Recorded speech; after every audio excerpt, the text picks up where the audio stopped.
Moja ya hadithi maarufu, nzuri na fupi kuliko zote kwenye Biblia ni hadithi ya mnara wa Babeli. Mwanzo 11 mstari wa kwanza, huko Shinari mara baada ya gharika kuu ya dunia,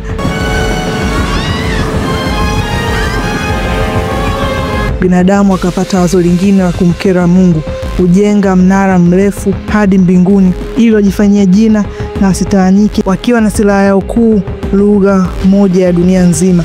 Wakaanza kazi. Basi mguu upande mguu sawa, tofali la kwanza, la pili, la tatu, wakazidi kuupandisha juu mnara wao huu. Na Mungu aliposhuka akakuta tena kwa mara nyingine viumbe hivi visivyosikia vimepata namna mpya ya kumuudhi.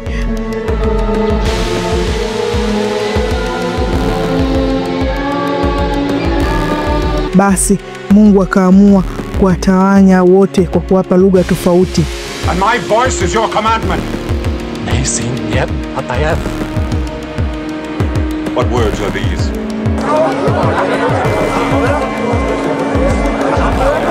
Na ujenzi wa mnara ukaishia hapo. Mwisho, hadithi hii inajaribu kuelezea uwepo wa lugha tofauti tofauti duniani. Lakini je, haya ndiyo maelezo pekee ya uwepo wa lugha hizi? Maandiko mengine ya kidunia yanasemaje? Pia hadithi hii iliandikwa lini, wapi na kwa nini? Je, mnara wa Babeli upo? Na kama upo, ulikuwepo wapi? Na je, kuna uwezekano Wayahudi walipata wazo la kuandika hadithi hii kutoka kwenye hadithi zingine za minara zilizoandikwa kabla hii? Lakini wapinzani wa hadithi hii pia nao wanasemaje? Na kwa mara nyingine, je, maswali yao ni ushetani tu au ni maswali ya kawaida juu ya ukweli na uhalisia wa hadithi ya mnara wa Babeli? Karibu, kwani hii ni usiyoyajua kuhusu mnara wa Babeli.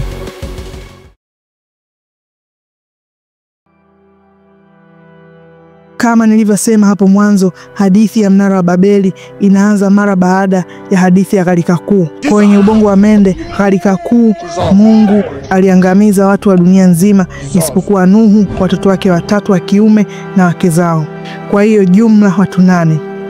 Uzuri ni kwamba miaka hii kwa mujibu wa Biblia watu walikuwa wakiishi mamia ya miaka. Kwa hiyo baada ya vizazi 3 hadi 5 vya Nuhu, kuna uwezekano wa kuwepo kwa watu wengi zaidi ya maelfu au makumi elfu, ikiwa hakuna waliokufa kwa magonjwa kama kipindupindu kwa sababu ya dunia nzima kujaa mizoga na uozo wa watu na wanyama, kufa kwa mapigano au kwa sababu nyingine yoyote.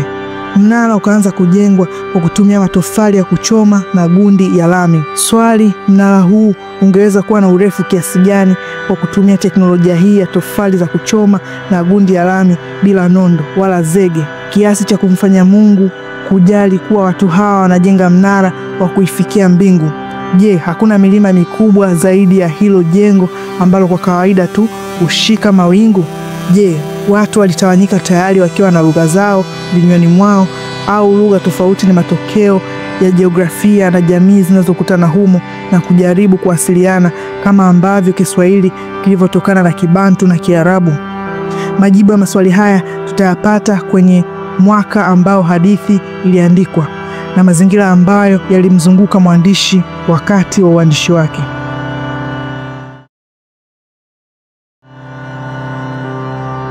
Ni mwaka wa 597 Babeli au Shinari.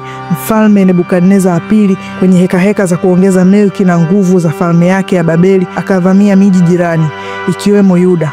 Mfalme wa Yuda wa kipindi hiko aliyeitwa Jehoiakini, mtoto wa Yehoyakimu, akasalimu amri bila ubishi, na watu muhimu wote wa Yuda, wasomi, warithi wa kiti cha ufalme na majemedali wa vita, wakachukuliwa mateka hadi Babeli.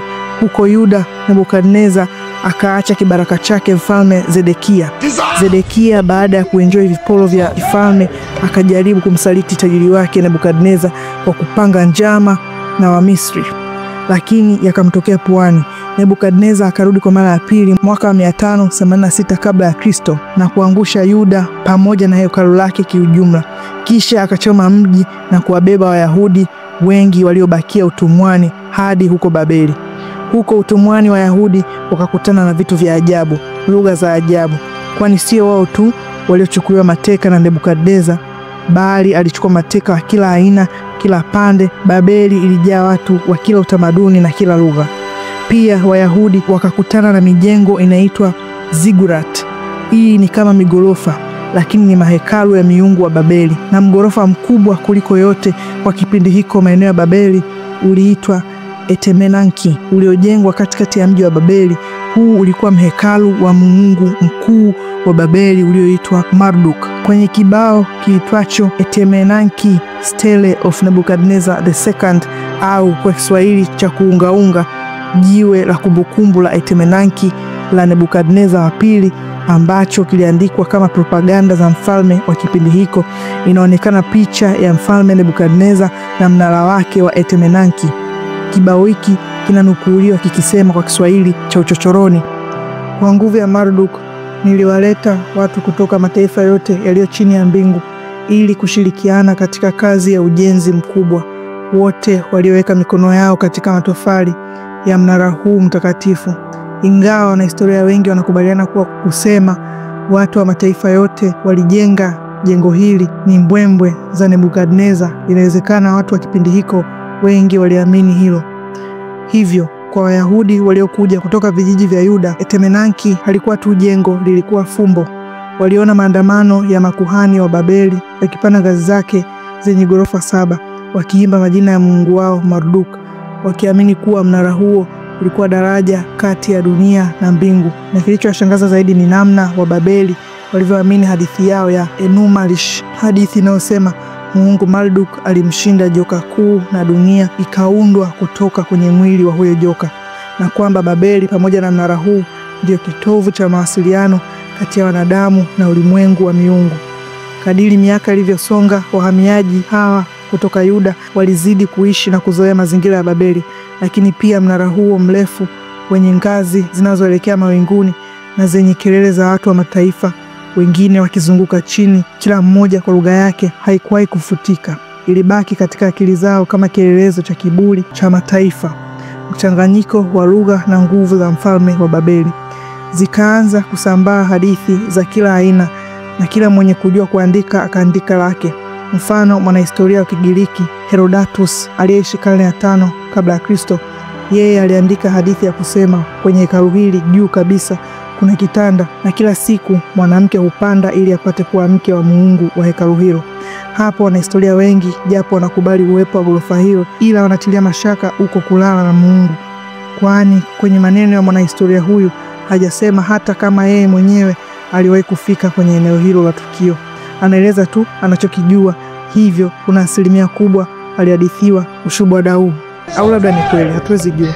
Lakini kuna hii ambayo dhamira za hadithi yake ni kinyume cha hadithi ya mnara wa Babeli wa kwenye Biblia, kiasi cha baadhi ya wanahistoria kujaza nafasi zilizowazi kuwa kuna uwezekano wana wa Israeli walipishana na hadithi hii na kuigeuza ili iwe ya mungu wao Yawe. Hii inaitwa Enmaka and the Lord of Arata. In summary, humu kuna maombi ya miungu ili wape lugha moja na kuonesha ukuu wa mji wao wa Uruk kwa kujenga mijengo mikubwa kama Etemenanki. Lakini kwenye Biblia lugha moja ndio tatizo lililoleta lugha zote hizi.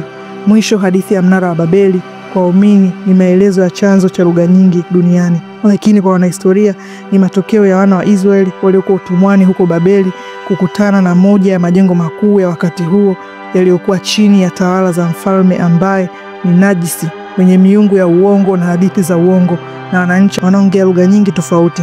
Hivyo nao wakaandika yao ambayo kwao walizani ni kweli.